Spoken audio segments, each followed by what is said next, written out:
You know there is a specific moment when a gacha game stops just teasing generosity and starts looking like it is trying to make a genuine statement. Neverness to Everness is officially approaching that territory, and it is doing it with enough confidence to make the rest of the industry a little nervous.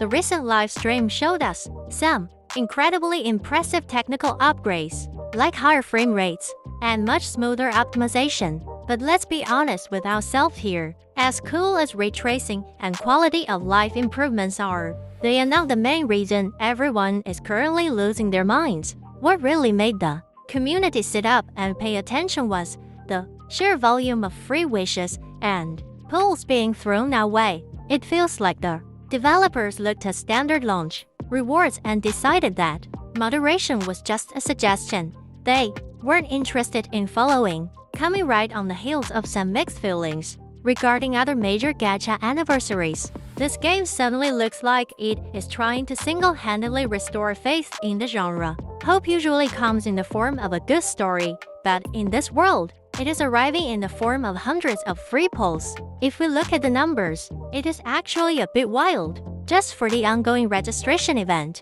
you are looking at 20 standard banner wishes and a free for star character. In most games, you have to fight through a midlife crisis just to get 10 pulls. But this game is opening with double that before you even finish the tutorial. Once launch day hits on April 29th, the rewards just start stacking up like a mountain. We are getting the same 6 S-rank characters from the closed beta in the standard lineup, and here is the kicker.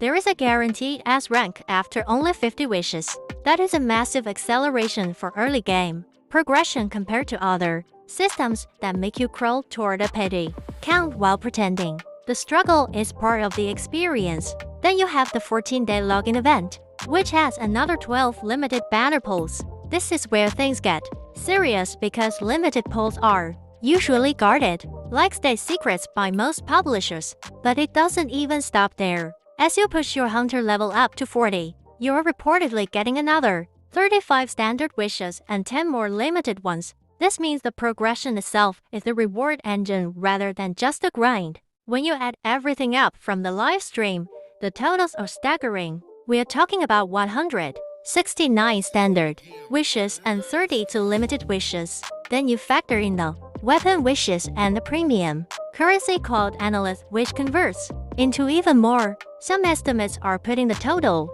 launch economy at over 470 pulls throughout the first version. The most disruptive part of this whole thing is not even the number of pulls. It is the fact that they are reportedly removing the 50-50 mechanic on limited banners. If you hit an S rank, it is the featured character, period. No losing to a standard character and having to start over. That is a massive shift in how these games are played, and it shows that this game is not just launching with a pile of resources to hide a lack of content. It is launching with social systems, an urban open world, and even a collaboration with Porsche to bring the 918 Spider into the streets of Hetero. They are, effectively, building a launch economy that lets players actually target the characters they want and engage with the systems without feeling like they are being punished for being free to play. It creates a level of momentum that is hard to ignore.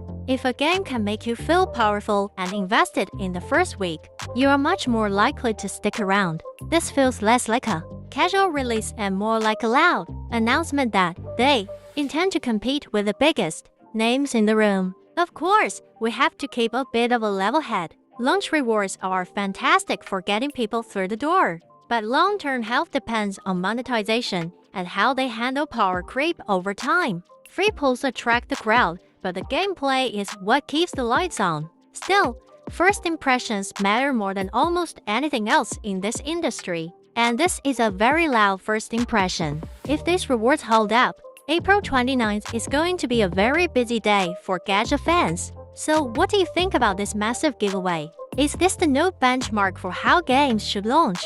Or is it just an aggressive tactic to pull players away from other titles? Let me know your plans for launch day in the comments. And if you enjoyed the breakdown, definitely leave a like and subscribe for more updates. I will see you all when the servers finally open. Goodbye.